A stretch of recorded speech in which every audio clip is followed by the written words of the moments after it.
ความเดิมตอนที่แล้วชายทุนกับคำลูสองผัวเมียจอมทรยศได้หนีตายจากเมืองล่าเซี่ยวเพื่อกลับสู่บ้านเกิดที่แสนหวีเหตุการณ์จะเป็นอย่างไรต่อไปเชิญรับฟังได้ณ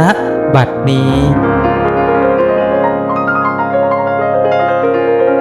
สายของวันนั้นบนรถโดยสารคันเดิมที่ใจทุนเคยมาเมื่อ 3-4 ปีที่แล้ววันนี้ได้พาเขาย้อนกลับบ้านอีกครั้งหนึ่งแต่ครั้งนี้เขาไม่ได้กลับบ้านคนเดียวข้างกายของเขายังมีคำลูซึ่งตอนนี้กำลังนั่งหัวสั่นหัวคลอนเพราะว่ารถกำลังวิ่งอยู่บนถนนลูกรังสายเดิมรถมาถึงแสนหวีเอาเมื่อบ่ายแก่จัดคนขับจอดให้ผู้โดยสารลงซื้ออาหารและเข้าห้องน้ำชายทุนชำเลืองมองไปยังร้านเดิมอย่างอาฆาตพรางสายหัวด้วยความหงุดหงิดพี่เป็นอะไรหรือเห็นสายหัวยิกคำลูถามผัวอ๋อเปล่าพี่สายหัวให้กับร้านตรงข้ามนั้นน่ะอาหารมันไม่อร่อยเลยน้องอย่าไปสั่งนะเขาโกหกหล่อนและรู้สึกสบายใจที่ได้ใส่ร้ายผู้อื่นนิดๆหน่อยๆก็ยังดีฉันว่ากำลังจะไปหาซื้อของกินอยู่พอดีถ้าอย่างนั้นไปร้านอื่นก็แล้วกันนะพี่ชายทุนพยักหน้าอย่างเห็นด้วยทั้งคู่ตรงไปยังร้านอาหารตรงกันข้ามที่เพิ่งเปิดใหม่พร้อมทั้งสั่งอาหารง่ายๆมากินแก้หิวใช้เวลาแค่10 นาทีรถก็ออกเดินทางต่อไปมุ่งหน้าสู่หมู่บ้านที่เป็นที่เกิดที่โตของยายทุนและใช้เวลาไม่ถึงชั่วโมงรถโดยสารพาเขาเล่นเข้าใกล้หมู่บ้านยายทุนรู้สึกสับสนและตื่นเต้นในใจความรู้สึกหลายสิ่งหลายอย่างประดังประเดเข้ามาในความคิดทั้งดีใจที่จะได้เห็นพ่อแม่ญาติพี่น้องทั้งอับอายที่กลับมาแบบไม่มีอะไรเลยซ้ำร้ายยังพาหญิงที่ไม่มีหัวนอนปลายเท้าเข้าบ้านซะอีกยายทุนถึงกับถอนหายใจยาวออกมาอย่างลืมตัวและวันนี้ก็เช่นเดียวกับวันก่อนๆของนางจามตองนางนั่งเหม่อลอยอยู่บนชานบ้านสายตาฝ้าฟางของนางเมื่อมองไปที่ถนนหน้าบ้านอย่างเลื่อนลอยมันเป็นเวลาใกล้ค่ำเต็มทนหมู่นกกาต่างพากันบินกลับรวงรังเสียงร้องจ๊อกแจ๊กจอแจแม่ไก่ที่กำลังคุยเขี่ยอาหารเริ่มพาลูกเจี๊ยบที่เพิ่งออกจากไข่ได้ไม่กี่วันกลับเข้ารังนอนพ่อไก่โต้งกระโดดขึ้นบนคอนกลางปีกกระพือดังผับพร้อมโกงคอขันอำลาแสงสุดท้ายของวันมานั่งคนเดียวอีกแล้วแม่แสงล่าลูกคนเล็กเดินขึ้นมาตามแม่บนบ้านอาหารเสร็จแล้วนะแม่ไปกินข้าวกันเถอะแล้วลูกแบ่งไปให้พ่อบ้างหรือยังนางถามลูกแบ่งเอาไปให้แล้วที่โรงสีน่ะเสร็จแล้วก็มาตามแม่นี่แหละแสงล่าลูกกตัญญูบอกกับแม่และยังไม่ทันที่จะได้ลงจากเรือนรถโดยสารคันหนึ่งก็แล่นเลยหน้าบ้านของจามตองอย่างช้าๆก่อนที่จะค่อยๆถอยกลับมาจามตองและแสงล่าต้องมองไปที่รถคันนั้นอย่างสงสัยมันถอยกลับมาทำไมน่ะแสงล่าคิดหรือจะมีธุระกับแม่แม่รถถอยหลังมาน่ะก็คงจะมีธุระอะไรหรือเปล่ายังไม่ทันที่จามตองจะตอบลูกร่างของชายหนึ่งหญิงหนึ่งก็ค่อยๆเบียดผู้คนลงจากรถทางด้านหลังชายหนุ่มที่ร่างสูงใหญ่พร้อมด้วยกระเป๋าเดินทางเดินตรงมาที่เรือนอย่างคุ้นเคยในขณะที่ผู้หญิงค่อยๆเดินตามหลังมาอย่างตื่นแม่ แม่จ๋าเสียงของผู้ชายร้องเรียกขึ้นนางจามตองก็ไม่มองพลันเบิกตากว้างจ่ายทุนหรือนั่นโอ้โหจ่ายทุนลูกรักของแม่ในที่สุดลูกก็กลับมาแล้วกลับมาจริงๆนางจามตองสะอื้นให้โอ้เข้ากอดลูกชายแน่นในขณะที่แสงล่าก็น้ำตาซึมด้วยความดีใจเช่นกันโอ้พี่จ่ายทุนจริงๆตั้งแต่2 ปีก่อนแล้วพี่ก็ไม่กลับมาอีกเลยแสงล่าพูดพี่กลับมาแล้วแสงล่าผมกลับมาแล้วนะแม่เป็นอย่างไรบ้างแม่ก็คิดถึงทุกวันนั่นแหละคิดถึงแต่ลูกแม่นั่งคอยติดตรงระเบียงทุกวันเลยลูกรู้ไหมนางตอบแต่แสงล่าก็จ้องมองพี่ชายด้วยความดีใจตัวนางจางตองนั้นยังสะอึกสะอื้นอยู่คำลู่ยืนมองแม่ลูกคุยกันอย่างเงียบๆจนกระทั่งพวกเขาค่อยคลายความคิดถึงลงแล้วถึงได้นึกขึ้นได้และหันมามองนางยายทูลจึงแนะนำขึ้นว่าโอ้แม่จ๋านี่คำลู่จ้าคำลู่น่ะเป็นเมียของลูกเองคำลู่สวัสดีแม่เสียสียายทูลแนะนำและพูดสวัสดีจ้าแม่คำลู่ยกมือไหว้นางจามตองนางชายตามองคำล่าอ๋อนั่นคำล่าน้องสาวคนเดียวของพี่เองอ๋อคำล่าดิจ้าสบายดีนะน้องคำลู่ทักและยิ้มออกมาได้อะไรกันลูกใจทุนนี่ลูกมีเมียเมื่อไรกันนี่แล้วเป็นลูกเต้าเราใครกันเป็นคนบ้านไหนบอกแม่มาสิลูกจามตองถามอย่างเริ่มมีอารมณ์โกรธผสมกับความสับสนและมึนงงที่ลูกชายคนโตของนางไปคว้าเอาผู้หญิงที่ไหนก็ไม่รู้มาเป็นเมียโดยที่หล่อนไม่เคยรู้เลยซึ่งตามธรรมเนียมของชาวไทยแล้วต้องรู้จักจัดการตกแต่งสู่ขอให้ถูกต้องแต่ในเมื่อลูกชายนางทำแบบนี้ทำให้นางรู้สึกหดหู่และละอายเพื่อนบ้านเหลือเกินโธ่เรื่องมันยืดยาวนะแม่ยายทุนบอกผมกับคำลูน่ะก็อยู่กินกันมานานแล้วบ้านของเขาน่ะก็อยู่แถวหลายเซียวนั่นละพ่อแม่ของเขาตายหมดแล้วแม่และที่สำคัญนะคำลูน่ะก็มีบุญคุณกับผมช่วยเหลือผมหลายอย่างเลยนะครับแม่และเธอก็ขยันด้วยนะอ้อลูกน่ะมีเรื่องที่จะบอกแม่ด้วยนะเรื่องอะไรหรือลูกจามตองถามก็คือว่าผมน่ะกลับมารอบนี้จะมาอยู่กับแม่เหมือนเดิมไม่ไปไหนแล้วผมคิดถึงแม่แล้วก็เป็นห่วงแม่จายทุนพูดโกหกออกมาอย่างคล่องปากทั้งที่จริงแล้วเขากับเมียได้หนีตายมาจามตองถึงกับตะลึงเมื่อจายทูลพูดว่าจะกลับมาอยู่ด้วยความโกรธความน้อยใจที่มีมาก่อนหน้านั้นหายไปหมดสิ้นความดีใจเข้ามาแทนที่นางจับมือลูกชายเขย่าและถามย้ำๆจายทูลลูกว่าอะไรนะลูกจะกลับมาอยู่กับแม่จริงๆหรือลูกจริงครับแม่ผมคิดถึงแม่ทุกวันเลยจายทูลบอกแม่อย่าโกรธเรา2 คนเลยนะแม่เดี๋ยวอาบน้ำอาบท่าเสร็จแล้วเรา2 คนน่ะจะทำพิธีขอขมาแม่และก็พ่อนะโอ้โหลูกเจ้าช่างทำให้แม่ลำบากใจจริงๆเอาเถอะพวกเจ้าน่ะไปอาบน้ำอาบท่ากันให้สบายใจก่อนเดี๋ยวเรามากินข้าวเย็นด้วยกันวันนี้แม่น่ะมีความสุขจริงๆจามตองพูดและนางก็รู้สึกอย่างนั้นจริงๆยายทุนและคำลูรอบถอนหายใจอย่างโล่งอกที่เขาแค่ใช้คำพูดนิดหน่อยแม่ก็หายโกรธเขาแล้วก็หันไปคุยกับแสงล่าน้องรักของพี่จะเป็นอย่างไรบ้างพี่นะก็คิดถึงเจ้าเสมอนะแต่ว่าพี่รีบร้อนมาเลยไม่ได้หาซื้ออะไรมาฝากเจ้าอ๋อไม่เป็นไรหรอกจ้าพี่ แสงล่าตอบแค่พี่กลับมาอยู่บ้านเราน่ะน้องก็ดีใจมากแล้วและก็ดีใจที่พี่นะมีพี่คำลูมาด้วย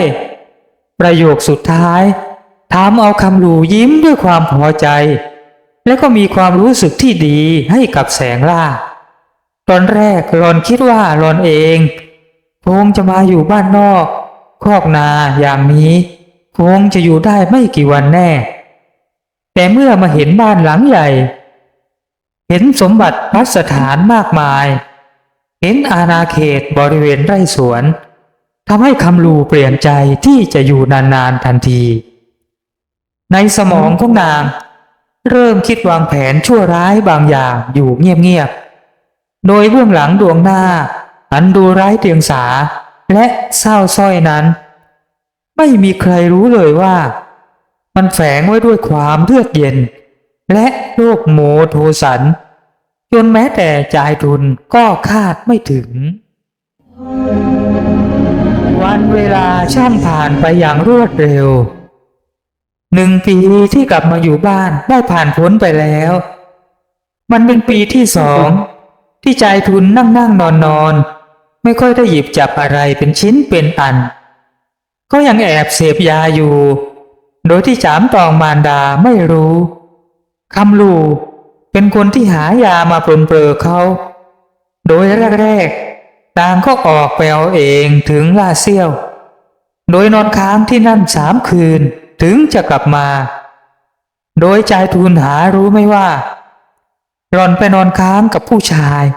ที่หล่อนเคยชอบพอเคยรู้จักแล้วก็ได้ซื้อเฮโรอีนจากผู้ชายเชื้อสายจีนฮ่อคนนั้นในราคาถูกๆแลกกับเรือนร่างของหล่อนพอระยะหลังๆคำลูเริ่มซื้อเฮโรอีนทีละมากๆมากักตุนไว้มากขึ้นเพื่อที่ว่าจะขายให้กับเด็กวัยรุ่นลูกของชาวบ้านที่อยู่แถบแสนหวีและหมู่บ้านรอบๆรอนเป็นคนฉลาดและช่างพูดจาช่างเจรจาและก็มีแววตาที่เจ้าชู้ดังนั้นในเวลา1 ปีที่หล่อนมาอยู่ที่หมู่บ้านแห่งนี้คำลูรู้จักผู้ชายในหมู่บ้านทุกคน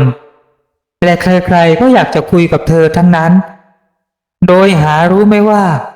ได้ตกเป็นเหยื่อของเธอซะแล้วไม่เว้นแม้แต่จายทุนบัดนี้ก็กลายเป็นสิงอมควันเขาเสพยาหนักขึ้นทุกวันเงินทองที่จามตองได้มาจากการทำนาทำไร่ก็ค่อยหมดไปทีละน้อยอย่างไม่รู้ตัวเพราะว่าจายทุนจะขโมยบ้างขอบ้างอยู่เกือบทุกๆวันจนเวลาผ่านไปอีก1 ปีจายทุนก็กลายเป็นอาชียาอย่างสมบูรณ์แบบจายทุนลูกแม่ทำไมนะลูกถึงติดยาขนาดนี้นะแม่น่ะไม่นึกเลยว่าลูกน่ะจะเป็นไปได้ถึงขนาดนี้คำลูกแกใช่ไหมที่เสี่ยมสอนชักนำให้ลูกข้าน่ะต้องกลายเป็นคนติดยา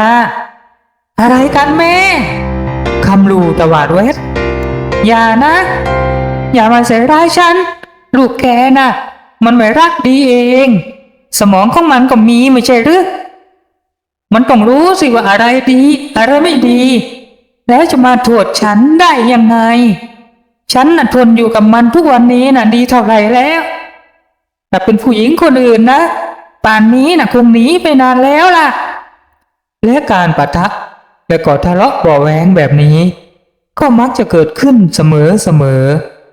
จนในระยะหลังๆแทบจะไม่มีคนเดินทางหรือว่าพระธุดงค์แวะมานอนค้างอ้างแรมอีกแล้วด้วยระอา2 ผัวเมียที่ไม่ค่อยจะยินดีต้อนรับสักเท่าไหร่ชื่อเสียงของจามตองก็ค่อยๆเสื่อมล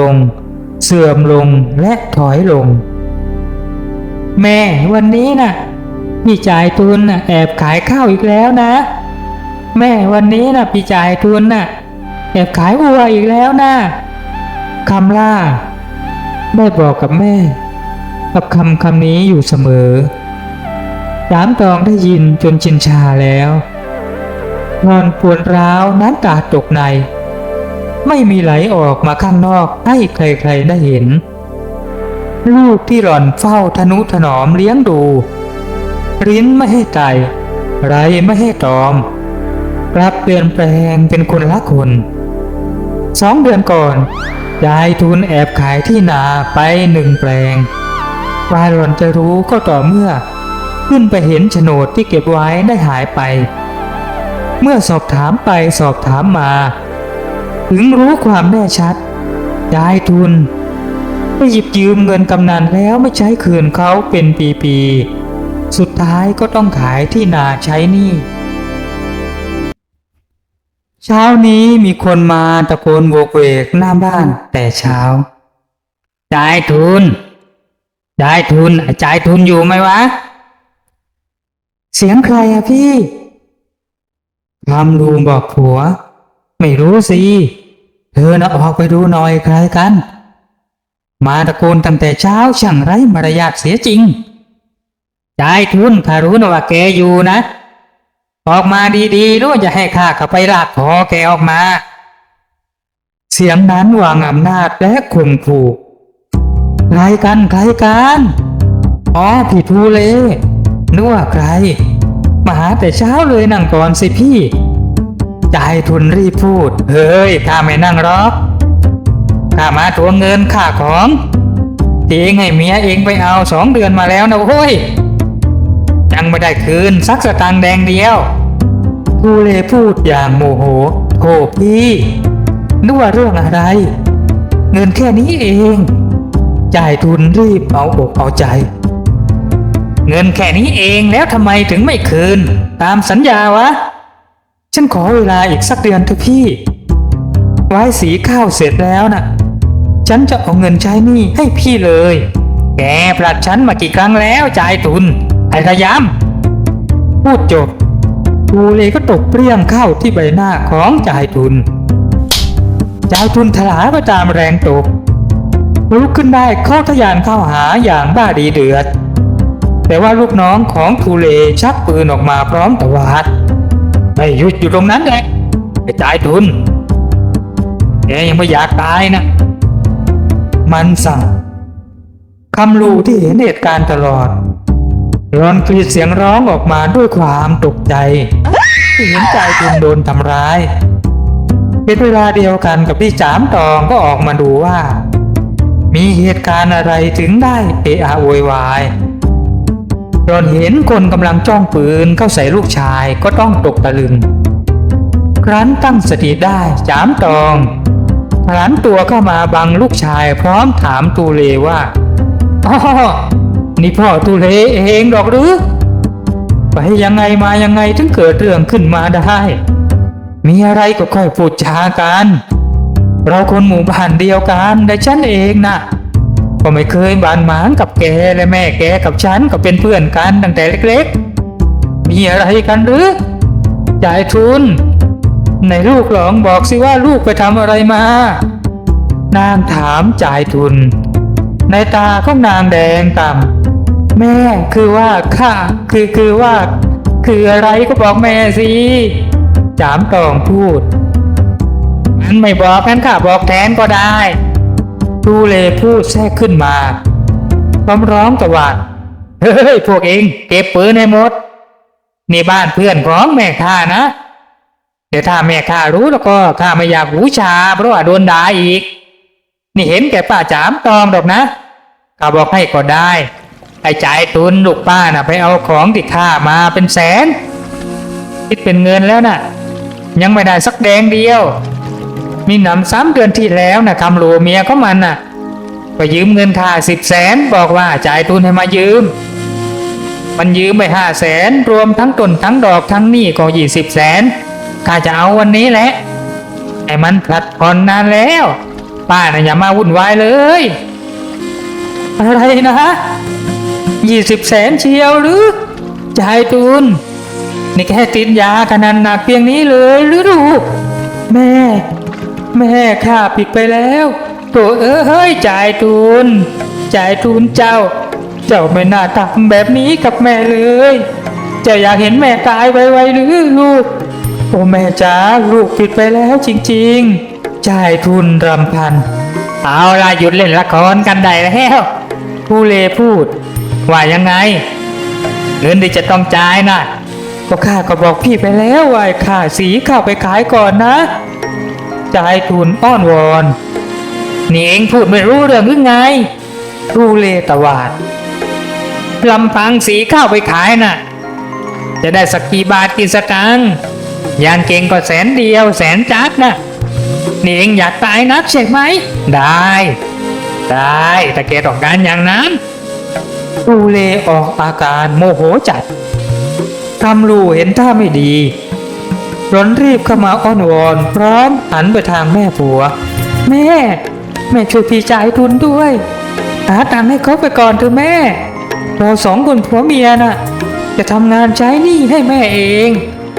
คำลูกะล่อนเพื่อเอาตัวรอดเอาละพ่อทูเลย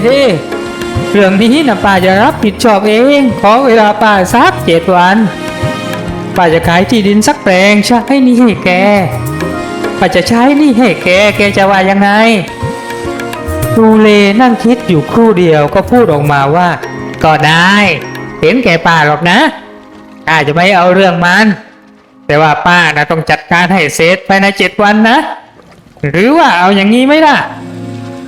โอนที่ดินแปลงนั้นให้ฉันที่มี30 ไร่ตรงโน้นน่ะทางไปวัดน่ะไม่ต้องไปไปขายมันยุ่งยากหรอกเราคนกันเองแท้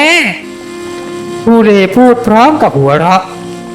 ลูกน้อง2 คนที่ตามมาด้วยก็พลอยหัวเราะไปด้วยอะไรนะทูเลแกจะเอาแปลง30 ไร่เลยเหรอไม่ได้นะได้สิต้องได้ข้าก็อยากจะรู้เหมือนกันว่า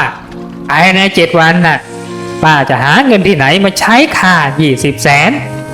ป้ารู้ใช่ไหมว่าถ้าเกิน7 วันจะเกิดอะไรขึ้นทูเลขู่โอ้โหไม่นะเอาล่ะ20 แสนข้าจะเปลี่ยนเป็นที่ดินของข้าก็ได้แกจะเอา30 ไร่นั้นก็เอาไปเลยเดี๋ยวไปบ้านผู้ใหญ่ข้าจะทำเรื่องโอนให้ไปจามตองพูดทั้งน้ำตาในขณะที่แสงล่าที่เห็นเหตุการณ์ตลอดร้องไห้โฮแล้วก็วิ่งไปหาพ่อที่โรงสีอินตาผู้ชราซึ่งบัดนี้นอนป่วยกระสอบกระแสะได้รับรู้เรื่องราวจากแสงล่าก็รู้สึกเศร้าใจมากมายเหลือเกินที่มีลูกอกตัญญูอย่างจ่ายทุนก็ไม่เข้าใจเลยว่าทำไมจ่ายทุนถึงเปลี่ยนไปได้มากมายขนาดนี้นับตั้งแต่โดนนางคนบ้าบีบคอสมัยยังเด็กและนับแต่นั้นจ่ายทุนก็เปลี่ยนไปจากหน้ามือเป็นหลังมืออินตานอนเอามือกายหน้าผากเขารู้สึกแน่นที่ตรงหน้าอกหายใจติดขัดมือเขาพยายามควานหายาดมที่วางไว้ใกล้ๆเมื่อเขาควานหาจนเจอแล้วก็รีบสูดดมอย่างแรงจนรู้สึกค่อยๆดีขึ้นแสงล่าเอ้ยก็เรียกลูกสาวที่เพิ่งมาส่งข่าวเสียงแผ่วๆจ้าพ่อแสงล่าที่กำลังกวาดทำความสะอาดนอกห้องรีบเข้าไปในห้องพ่อเป็นอะไรหรือพ่อรู้สึกไม่ค่อยดีเลยลูกรีบต้มน้ำปรุงยาให้พ่อเร็วๆตอนนี้เลยได้พ่อฉันจะทำเดี๋ยวนี้แหละและนับตั้งแต่มาอยู่โรงสีอินตาก็ป่วยกระสอบกระแสะอยู่บ่อยๆเขาไม่รู้ตัวว่าเขาได้สูดดมฝุ่นละอองจากเศษของสีข้าวนั่นแหละก็คือแกลบทุกวันก็สูดดมเข้าไปในปอดจนในที่สุดก็เกิดอาการป่วยแน่นหน้าอกแน่นหัวใจก็รักษาไปตามมีตามเกิดไม่ได้มีความรู้อะไรช่างน่าสงสารแสงล่าสาวน้อยที่ต้องมารับรู้เหตุการณ์แย่ๆทั้งที่เธอเองไม่ได้เป็นผู้ก่อแต่ต้องร่วมอยู่ในเหตุการณ์แทบจะทุกตอน มันคงเป็นเวรเป็นกรรมของเธอเหมือนกันบางครั้งเธอก็แอบคิดแบบนี้และในที่สุดที่ดินแปลงนั้นก็ตกเป็นของภูเลจนได้จามตองนั่งคิดอย่างเมื่อลอยถึงตอนที่เธอต้องโอนที่ดินให้กับเขามันคงเป็นเวรเป็นกรรมของเธอกับผัวที่เลี้ยงลูกตามใจมากเกินไปจนเป็นแบบนี้ถ้าวันนั้นเธอไม่ให้เขาไปล่าเสี้ยว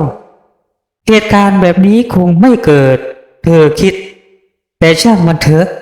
ทุกอย่างมันเกิดขึ้นแล้วเธอนึกถึงคำสอนขององค์พระพุทธเจ้าที่บอกว่าสรรพสิ่งทุกอย่างในโลกนี้เกิดขึ้นตั้งอยู่แล้วก็ดับไปเมื่อนึกถึงแบบนี้ทำให้เธอรู้สึกสบายใจขึ้นมาบ้าง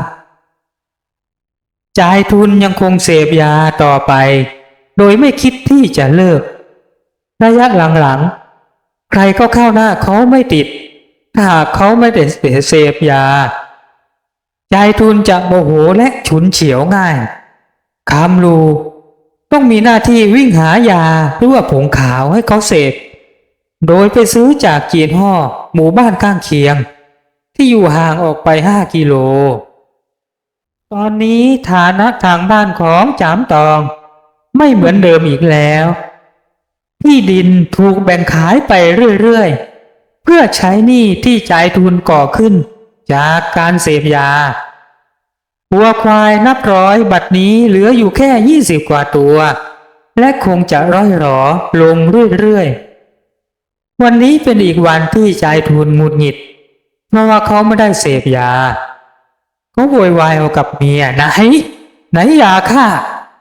ทำไมเอ็งไม่เตรียมมาให้ข้าคำลูซึ่งกำลังตั้งท้องลูกคนที่2ได้4 เดือนตวาดแววออกมาว่ายาอะไรของพี่เงินจะซื้อข้าวสารกรอกหม้อยังไม่มีแล้วจะเอาเงินที่ไหนไปซื้อยาทำไมพี่ถึงเสพอยู่ได้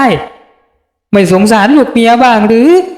เอ็งหุบปากเดี๋ยวนี้อีหนังตัวดีไม่ใช่เพราะเอ็งดอกหรือที่ข้าเป็นอยู่อย่างนี้นะเอ็งใช่ไหมที่หัดให้ข้าเสพยาบอกว่าทำไมมีความสุขแล้วตอนนี้เป็นยังไงล่ะข้ามีแต่ความทุกข์เร็วไปหายามาให้ข้าเราไม่มีเงินแล้วนะพี่คำรูบอกไม่มีเงินหรือได้เอาอย่างนี้เอ็งเดินไปซื้อของที่จีนห่อก่อนนะแล้วข้าน่ะจูงวัวไปแลกเองบอกมันว่าให้มาเอาวัวกลางทางยายพูดอย่างโคนขาดสติขาดความรับผิดชอบก็แอบไปที่ทุ่งนาที่วัวถูกปล่อยให้หากินกันเองแสงล่ากำลังตากถางวัชพืชอยู่อีกฝ้ายายทุนแอบจูงวัวออกมา1 ตัวเขาเลือกเอาตัวที่อ้วนพีเพื่อว่าจีนห่อเมื่อเห็นแล้วจะได้พอใจครั้งต่อไปจะได้ปล่อยยาให้เขาง่ายๆก็คิดแบบนั้นและเมื่อจูงวัวมาถึงกลางทางก็เจอกับคำรูและจีนห่อที่ดักรอเพื่อที่จะเอาวัวอยู่จ่ายทุนได้ส่งวัวให้เขาไปและจีนห่อก็ส่งยาให้เขาซึ่งอยู่ในหลอดกาแฟหลายหลอดซึ่งเมื่อเปรียบเทียบดูแล้วช่างไม่สมน้ำสมเนื้อเลยจ่ายทุนเสียวัวไป1 ตัวแต่ได้ยามาแค่6-7 หลอดแค่นั้นเขาหัวเราะร่ายามยินดีและรีบพาเมียที่ท้องอ่อนๆกลับบ้านวันเวลาผ่านไปเรื่อยๆอย่างไม่รอใครอย่างคำกล่าวที่ว่าสายน้ำไม่รอท่าวันเวลาไม่เคยรอใครบัดนี้จ่ายทุนอายุได้40 ปีแล้วเขามีลูก3 คนหญิง1ชาย2คำลูเมียของเขาก็ยังมีนิสัยเหมือนเดิมก็คือหายไป2 วันบ้าง3 วันบ้างและกลับมาพร้อมด้วยเงินและยาส่วนจามตองนั้นอายุ70 ปีแล้วผมขาวโพลนไปทั้งหัวแต่ว่ายังแข็งแรง ตอนนี้ที่บ้านมีที่นาเหลืออยู่แค่แปลงเดียวเท่านั้นเพราะว่าจ่ายทุนได้ขายใช้หนี้ไปทีละแปลงทีละแปลง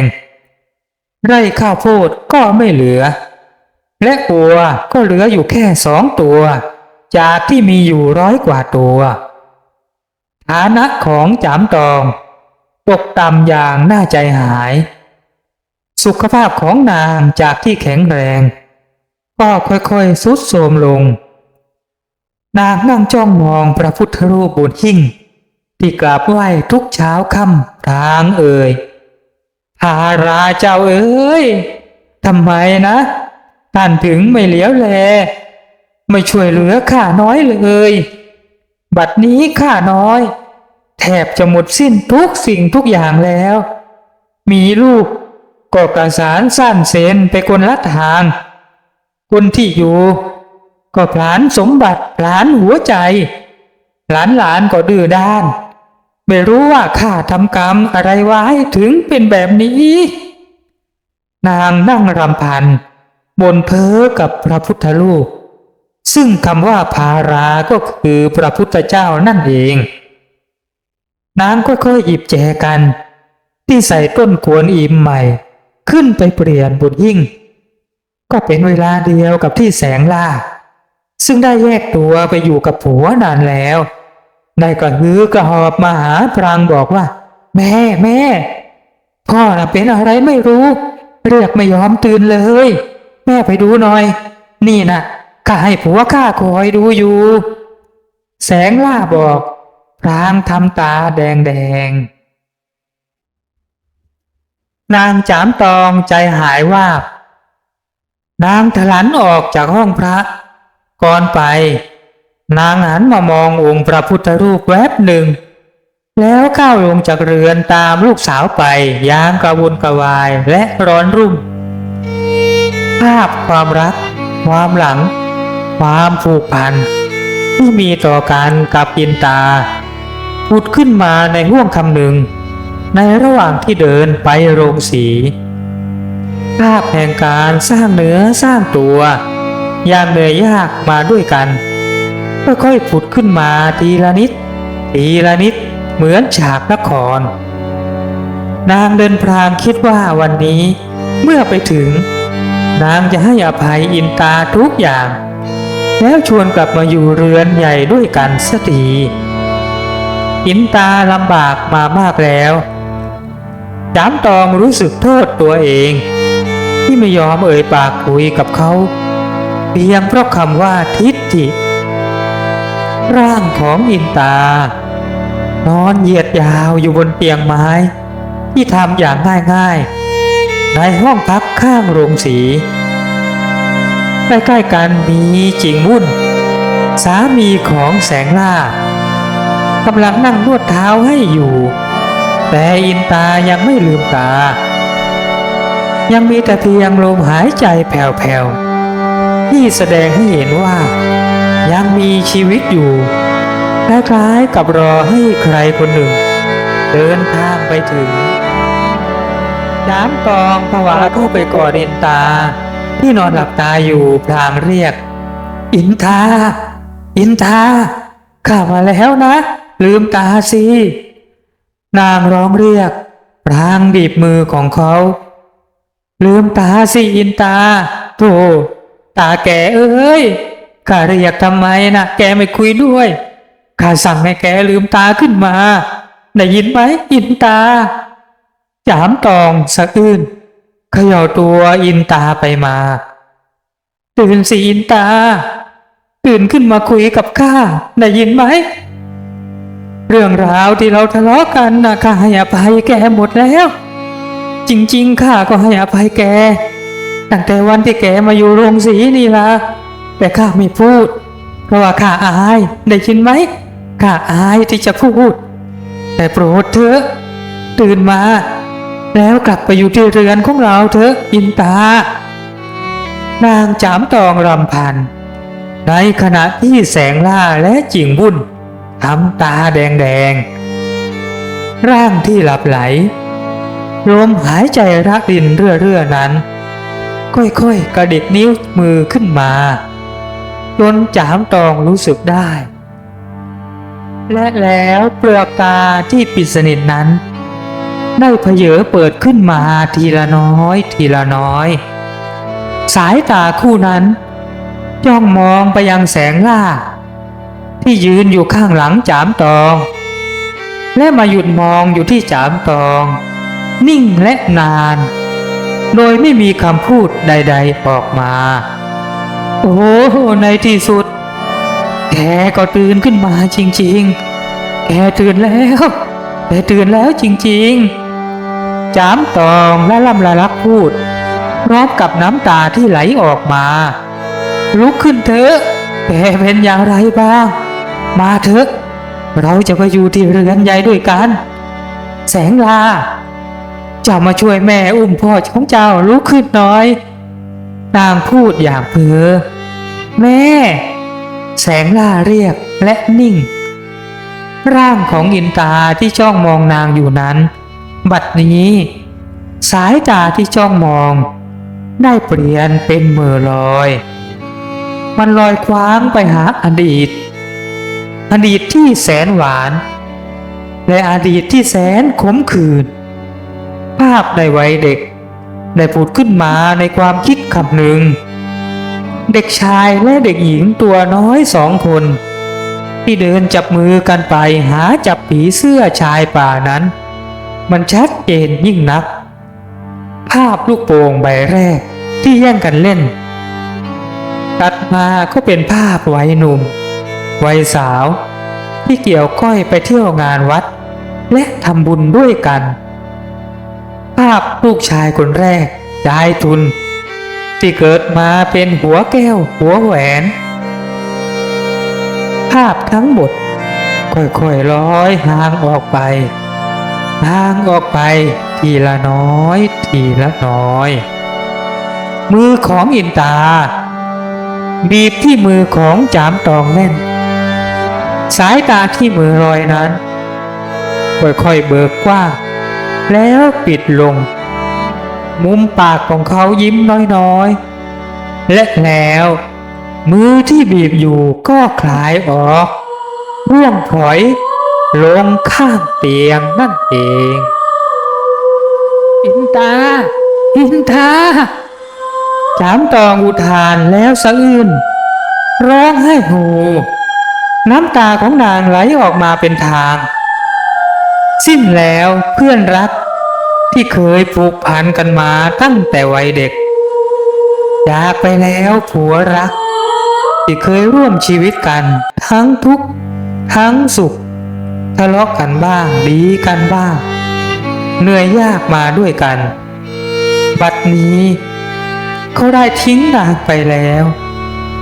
เหลือไว้แต่หญิงชรานางหนึ่งให้ระทมทุกข์เผชิญชีวิตที่โหดร้ายคนเดียวต่อไป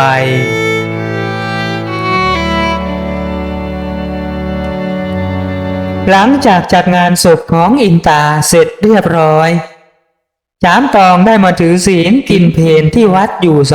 มอตอนนี้ที่บ้านของนางมีจ่ายทุนและลูกๆของเขา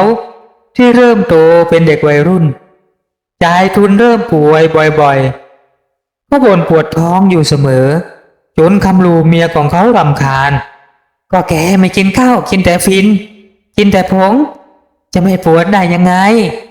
นางบ่นนี่แกหยุดด่าฉันได้แล้วจ่ายทุนพูดเดี๋ยวนี้น่ะแกปากกล้าขาแข็งขึ้นเยอะนะอีนางนักร้องแกลืมไปแล้วหรือว่าแกน่ะมันคนไม่มีหัวนอนปลายเท้ามาอยู่ที่นี้น่ะฉันก็อายเพื่อนบ้านจะแย่อยู่แล้วทุกวันนี้น่ะมีอะไรดีขึ้นมาบ้างแกมัวแต่ขายฟินขายผงบางวันก็ไม่กลับบ้านฉันเกลียดแกรู้ไว้ด้วยว่าฉันเกลียดแก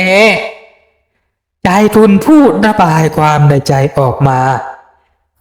แกไม่ต้องบอกหรอกข้าก็รู้ดีแต่ข้าเองก็เกลียดแกเหมือนกันคำลูตอบโต้และทั้งคู่ก็ทะเลาะกันแบบนี้เสมอจนลูกๆเอือมระอา แกไปหาผงมาให้ข้าหน่อยข้าปวดท้องทนไม่ไหวแล้ว ไม่ได้ฉีดมา2-3 วันแล้วจายทุนอ้อนวอนคำลูจายทุนคำลูพูดเสียงเข้มแกรู้ไหมว่าตอนนี้น่ะเราไม่มีเงินแล้ว แม้แต่จ๊าดเดียว เงินทุกสตางค์ทุกจ๊าดแกเอาไปซื้อยาหมดโถ่เฮ้ยแกเขาเอาวัวไปขายสิจายทุนพูดวัวเหรอแกบ้าหรือเปล่าจายทุนวัวตัวสุดท้ายน่ะแกเองเป็นคนขายแกลืมไปแล้วหรือโถ่เฮ้ยแล้วจะทำยังไงดีข้าปวดท้อง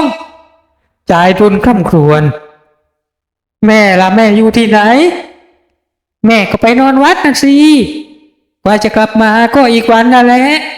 คำลูบอกแม่ไปนอนวัดหรือถ้าอย่างนั้นก็ดีแล้วนี่แหละคำลูเจ้ามองทูนะเจ้ามองทูพม่าที่อยู่ท้ายบ้านมันกำลังทำบ้านใหม่อยู่เจ้าช่วยเดินไปถามมันดูว่ามันอยากได้ไม้ดีๆบ้างไหมข้ามีขายให้มันนะวันละ2-3 แผ่นใหญ่ๆสำหรับทำพื้นบ้านจะบอกมันถ้าอยากได้นะให้รีบมาก่อนที่ข้าจะขายให้กับคนอื่นก็ได้แล้วไม้ที่แกว่านะแกจะเอามาจากไหนล่ะจายทุนคำลูถามและแทนคำตอบจายทุนชี้มือไปที่ห้องครัวหลังบ้านของจามตองซึ่งปูด้วยไม้สักอย่างดีและหนาตลอดทั้งแถวพร้อมกับยิ้มจายทุนนัดไม้ปูบ้านขายทีละแผ่นเพื่อที่จะเอาเงินที่ได้มานั้นไปซื้อยานรกโดยความร่วมมือของคำลูเมียของเขาโดยที่จามตองเพิ่มมารับรู้เอาตอนที่ไม้หมดไปทั้งแถบแล้วโดยก็เอาไม้ไผ่มาสับเป็นฟากแล้วก็เอามาปูแทนนับว่าจายทุนได้กระทำสิ่งอันเลวร้ายอย่างมากเขาขายทุกอย่างหมดไปไม่ว่าเรือกสวนไร่นาและแม้กระทั่งไม้ปูพื้นบ้านนางจามตองเครียดจนพูดอะไรไม่ออกตอนนี้นางนึกปรงนึกถึงกรรมเวรที่นางอาจจะเคยทำกับเขาไว้ในชาติปางก่อนชาตินี้เขาเลยมาเอาคืนเมื่อคิดได้แบบนี้นางก็รู้สึกดีขึ้นมาบ้างและที่ปรึกษาที่ระบายความทุกข์ที่ดีที่สุดของนางยามนี้ก็คือพระพุทธรูปที่อยู่บนหิ้งที่นางกราบไหว้ทุกค่ำเช้าพระพุทธรูปองค์นี้อินตาเป็นคนนำมาจากเมืองมันดาเลที่อยู่ห่างไกลจากล่าเซี่ยวราว200 กิโลเมตรอินตารักพระพุทธรูปองค์นี้มากและจามตองก็เช่นเดียวกัน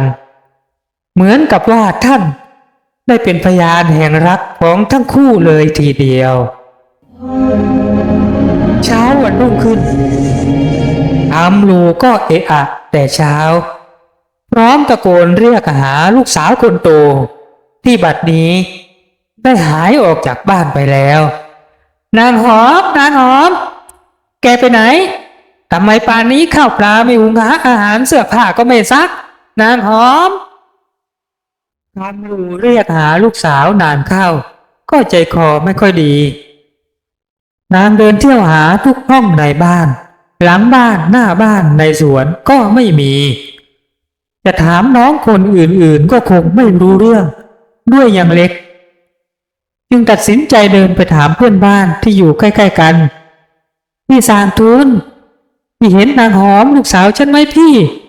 อยู่ๆนะก็หายไปหาไม่เจอไม่พบเลยอ้าวคำรู้ทำไมแกเพิ่งรู้ล่ะ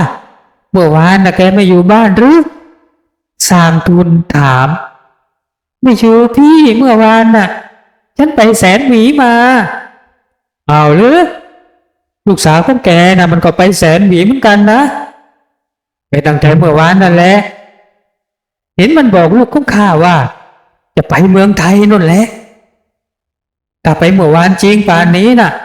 คงจะถึงชายแดนแล้วล่ะเพื่อนบ้านบอกและคำลูก็เป็นลมล้มพับลงตรงนั้นพอฟื้นคืนสติขึ้นมาคำลูก็ร้องไห้ฟูมฟายคิดถึงลูกใช่แล้วนางหอมเคยบอกกับนางบ่อยๆว่าอยากจะไปอยู่เมืองไทยอยากไปหาเงินเยอะๆให้แม่เพราะว่าที่เมืองไทยนั้นมันสุขสบายอยู่ที่บ้านมันลำบากมีเท่าไหร่พ่อก็เอาไปเสพยาจนหมดเธอเบื่อเหลือเกินที่จะอยู่ในสภาพแวดล้อมแบบนี้คำรู้เองก็ได้แต่ปลอบใจลูกนึกไม่ถึงว่าลูกจะไปจริงๆจ่ายทุนที่อาการไม่ค่อยแข็งแรงอยู่แล้วพอทราบเรื่องเข้าก็อาการทรุดลงก็นั่งคิดรำพันไปต่างๆนานาแต่พอตกเย็นอาการลงแดงกำเริบเขาก็ลืมเรื่องอื่นๆเสียสนิทคราวนี้เขาเหลียวซ้ายแลขวาไม่รู้จะขโมยอะไรไปขายก็เลยบากหน้าไปขอยืมเงินเพื่อนชื่อเจงเจงข้าขอยืมเงินสัก5,000ก่อนเถอะเดี๋ยวข้าจะหามาคืนจ่ายทุนบอกกับเจงเป็นลูกเจ้าของร้านค้าใหญ่ในหมู่บ้านก็มองจ่ายทุนอย่างเหยียดหยามพลางบอกเฮ้ยจ่ายทุนแกยืมตั้ง5,000แล้วแกจะเอาเงินจากไหนมาคืนข้าวะเธอหน้าเพื่อนจ่ายทุนอ้อนวอนข้ามีวิธีของข้าแล้วเฮ้ยเงินทองของหายากนะเพื่อนแต่เอาอย่างนี้ไหมล่ะไหนน่ะเราก็เป็นเพื่อนกันเรียนหนังสือห้องเดียวกันเรียนด้วยกันมาข้านะช่วยแกก็ได้ยังไงข้าไม่ทิ้งเพื่อนอยู่แล้วแต่แกก็ต้องช่วยข้าบ้างแล้วเงิน5,000น่ะข้าให้แกฟรีๆเลยเฮ้ยนี่แกพูดจริงหรือเจงแล้วแกน่ะจะให้ข้าทำอะไรไหนลองบอกมาหน่อยสิง่ายมากเจงพูด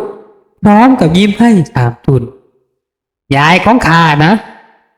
แกเคยเห็นพระพุทธรูปของป้าจามตองแกบอกว่าสวยมากแกอยากจะได้แล้วพรุ่งนี้ก็เป็นวันเกิดของแกช่วยข้าหน่อยนะจ่ายทุนอ้าวพี่ข้าให้เป็นแก2,000ก่อนจะถ้าแกนะเอาพระมาให้ข้าได้ข้าเพิ่มให้อีก4,000รวมแล้วก็เป็น6,000นะเพื่อนเองพูดเองเองแล้วก็ยื่นเงินให้2,000จ่ายทุนยืนนิ่งก็คิดอยู่ครู่หนึ่งก็ยื่นเงินคืนให้เจงขอบใจเพื่อนขอบใจมากแต่ว่าพระองค์นั้นน่ะแม่ของข้ารักมากเป็นพระที่พ่อข้าน่ะนำมาให้แม่กับมือท่านนำมันมาจากมันดาเลข้าทำไม่ได้วะทำไมวะเฮ้ยเองอย่าคิดมากเลยก็แค่พระพุทธรูปเอาอย่างนี้สิเวลาที่แกมีเงินแกก็ซื้อไปให้แม่แกซื้อใหม่ก่อนแล้วกันมันไม่ดีหรือวะแต่ว่าตอนนี้น่ะถ้าแกต้องการเงินแกก็ทำแบบนี้ไปก่อนคิดว่าช่วยกันนะเพื่อนเอาละข้าเพิ่มให้อีก1,000เป็น7,000เลยแกจะเอาหรือไม่เอาถ้าไม่เอาข้าก็ไปแล้วนะงานข้าเยอะเฮ้ยเอาก็ได้เพื่อนใจทุนพูดพร้อมถอนหายใจมันต้องอย่างนั้นแกรีบไปเอามาแล้วก็มาเอาอีก5,000ที่ข้าเร็วๆนะโว้ยเพราะว่าตอนเย็นๆค่ำๆนะข้าไม่อยู่เย็นวันนี้จามตองที่ปฏิบัติธรรมอยู่ที่วัดรู้สึกร้อนรุ่มกระวนกระวายอย่างไรบอกไม่ถูกจนเมื่อทำวัดสวดมนต์เย็นเสร็จแล้วนางจึงเดินทางกลับบ้านเมื่อเข้าบ้านมาก็เห็นจ่ายทุนกำลังนอนเอกเนกอยู่จึงทักขึ้นจ่ายทุนเอ้ยจะไม่ลุกขึ้นกินน้ำกินข้าวบ้างหรือลูกแม่หรือไม่ล่ะฉันยังไม่หิวแล้วลูกเมียเจ้าไปไหนกันหมดล่ะบ้านเงียบเชียวข้าก็ไม่รู้เหมือนกันแม่รู้แต่ว่านางหอมน่ะ มันหนีไปอยู่เมืองไทยแล้วฮะลูกว่าอะไรนะนางหอมไปไทยไปกับใครเมื่อไรละจ่ายทุนไปเมื่อวานแล้วแม่ข้าเองก็เพิ่งรู้นี่ละจามตองยกมือขึ้นทาบอกพรางนึกถึงนางหอม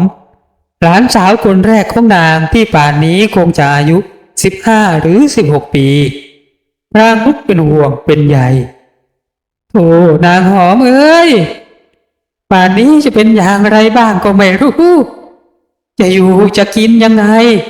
จะไปอยู่กับใครก็ยังไม่รู้เลยไม่น่าหนีไปเลยนี่ว่าจะถามแม่มันก็ไม่อยู่ซะอีกนางบ่นรำพึงรำพันตามภาษาคนแก่วัยชราแล้วเดินขึ้นเรือนถือดอกไม้ที่เด็ดจากหน้าบ้านเตรียมไปใส่แจกันบนหิ้งพระจามตองเดินเข้าห้องพระด้วยใจที่วุ่นวายจากเรื่องของนางหอมหล่อนค่อยๆวางแจกันดอกไม้บนหิ้งอย่างเคยชินจนเมื่อหยิบแจกันใบที่2วางถึงจุกใจคิดขึ้นได้ว่าพระพุทธรูปที่หล่อนบูชาบัดนี้ได้หายไปจากตรงที่นี้เสียแล้วใจของจามตองหายวูบเหมือนคนที่ตกจากที่สูง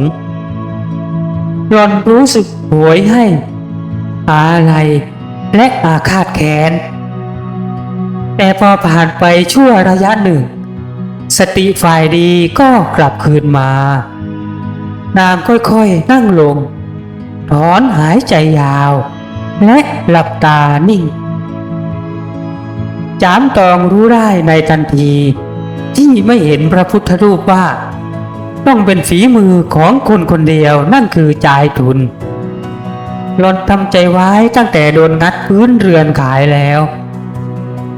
มาบัดนี้แม้แต่พระพุทธรูปเขาก็ยังขโมยไปหล่อนไม่โกรธลูกชายแต่โกรธผีหาซาตานผีป่าที่มาสิงสู่ครอบงำจิตใจของเขาจนเป็นไปได้ถึงเพียงนี้ครั้งนี้น้ำตาของนางไม่ไหลออกมาอีกแล้วแต่มันไหลตกลงไปข้างในไหลลงไปจนท่วมใจที่บอบช้ำและยับเยิน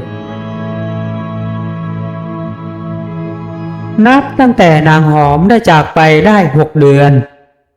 จายทุนก็อาการแย่ลงก็ปวดท้องอย่างมากทุกวันจนในที่สุดคามลูต้องเหมารถพาเขาไปหาหมอที่แสนหวีหมอที่แสนหวีสายหน้าและให้เขาไปรักษาตัวที่ลาดเซี่ยวในที่นั้นเองก็ได้พบว่าเขาเป็นมะเร็งลำไส้จายทุนปฏิเสธที่จะอยู่รักษาตัวที่ลาดเซี่ยวถึงแม้จริงนักเพื่อนรักของเขารู้ข่าวและยินดีจะจ่ายเงินค่ารักษาทั้งหมดให้เขาแต่เขาปฏิเสธโดยบอกว่าถึงรักษาอย่างไรก็คงไม่หายแล้วก็ขอกลับไปตายที่บ้านดีกว่าจริงนักได้แต่มองหน้าและกุมมือเพื่อนไว้พรางบอกว่ามีอะไรให้ช่วยก็ให้ส่งคนมาบอกกับเขาได้ตลอดเวลาพร้อมกับให้คนไปส่งจายทุนถึงบ้านที่แสนหวีจายทุนนอนทุกข์ทรมานอยู่ที่บ้านอย่างน่าเวทนาคำมูตบตีเขา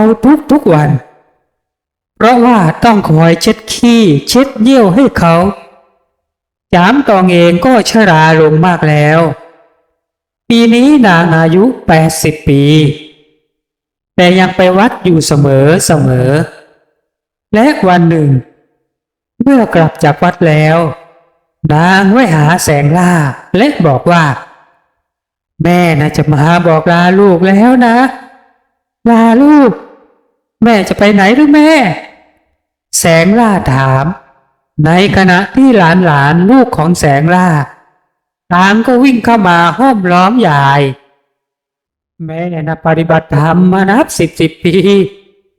ตอนนี้นะแม่รู้ว่าจะอยู่ได้ไม่นานแล้วถึงได้แวะมาบอกลูกจะได้ไม่โศกเศร้าเสียใจมากเวลาแม่จากไปยายจะไปไหนหรือหลานถาม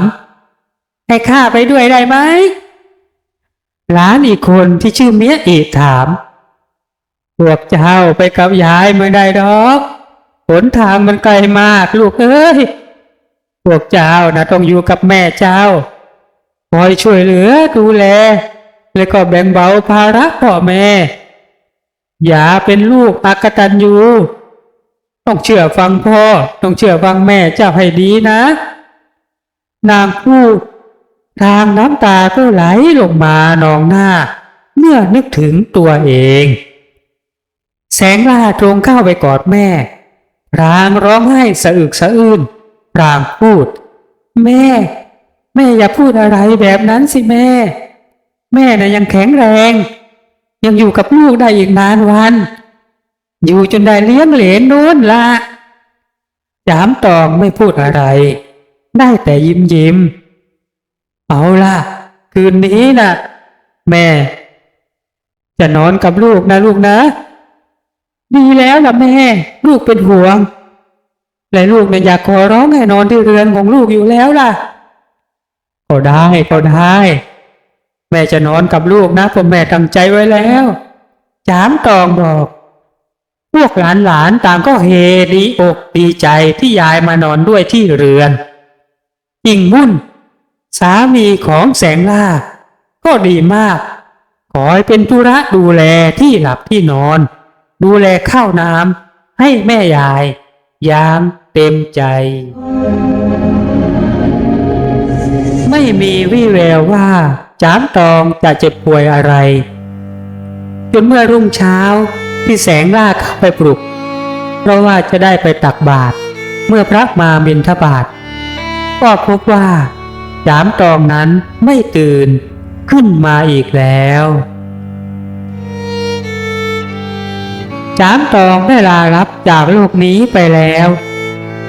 ได้ทิ้งท้องนาท้องทุ่งกว้างทิ้งวัวควายและฝูงผีเสื้อที่เคยวิ่งไล่ตอนเด็กๆทิ้งน้ำเหมืองที่เคยอาบทิ้งความสุขและทุกข์ความกลมอย่างเหลือขนาดไว้เบื้องหลังเหลือไว้เพียงหน่อเนื้อเชื้อไขของนางลูกคนสุดท้องแสงล่าที่นางพาร่างมาฝากผีฝากไข่เป็นครั้งสุดท้ายที่เรือนของเธออนิจจาจามตองหญิงผู้ทำความดีมาชั่วชีวิตแต่ต้องกลับมาพบกับความระทมความผิดหวังในตัวลูกชายซ้ำแล้วซ้ำเล่ามั่นปลายแทนที่จะมีความสุขสบายกลับกลายเป็นว่ามีแต่ความระทมขมขื่นแม้แต่ข้าวสารจะหุงกินยังต้องเที่ยวไปขอซื้อทีละ 4-5 กิโลจากคนที่เคยมีนามีไร่เป็นร้อยไร่นั่นเป็นเพราะกรรมอะไรหรือหนอจ่ายทุนได้ทราบข่าวร้ายเอาตอนสายของวันนั้นน้ำตาของเขาไหลซึมความรู้สึกชั่วดีได้กลับคืนมาหาเขาเริ่มรู้สึกสำนึกบาปแต่มันก็สายไปแล้วจริงๆตอนนี้แม้แต่เดินเขาก็ทำไม่ได้มะเร็งร้ายได้ค่อยๆกัดกินเขาไปวันละน้อยเขารู้สึกทุกข์ทรมานเหลือจะให้ใครรับรู้ได้แม่จ๋าแม่จากลูกไปแล้วหรือโถ่เอ้ยแม่ลูกขอโทษแม่และแม้แต่งานศพของแม่ของเขาก็ยังไม่สามารถที่จะเดินทางไปได้เลยยายทุนร้องไห้ใช่ก็ร้องไห้เสียใจเสียงร้องของเขาโหยหวนจนลูกๆตกใจกลัวจนคำหลูต้องเข้ามาตะคอกเขาจึงได้หยุดร้องไห้ และ3 เดือนหลังจากจามตองจากไปยายทุนก็เสียชีวิตอย่างทรมานและน่าเวทนา โดยนางหอมลูกคนโตที่จากมาไปอยู่เมืองไทยก็ยังไม่รู้ข่าวคราวว่าเธอไปอยู่ที่ไหนและพ่อของเธอยายของเธอได้จากไปแล้วคำลูใช้ชีวิต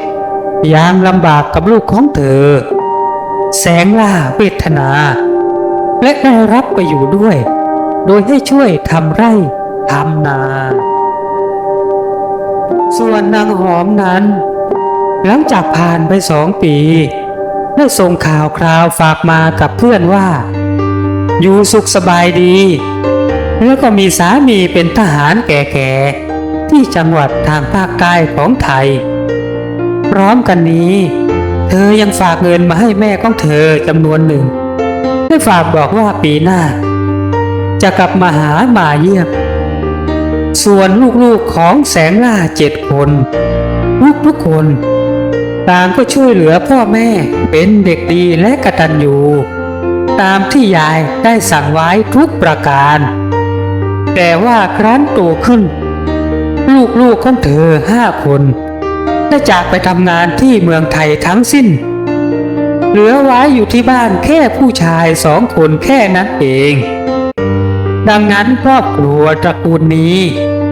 จึงคล้ายกับมีวิบากกรรมที่ต้องคอยชดใช้ให้หมดไปชั่ววันชั่วเดือนและชั่วปีชั่วชีวิตนั่นเองจบบริบูรณ์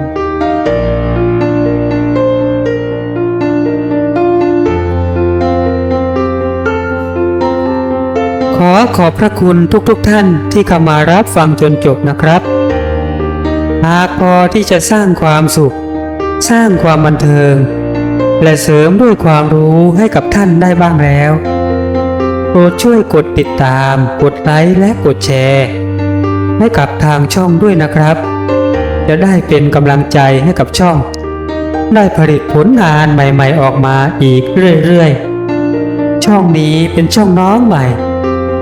หากมีข้อผิดพลาดใด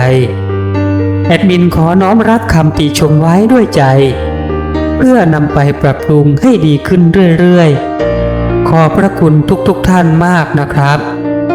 โปรดคอยติดตามเรื่องต่อไปเร็วๆนี้ครับท่านขอบคุณครับสวัสดีมีความสุขทุกท่านครับ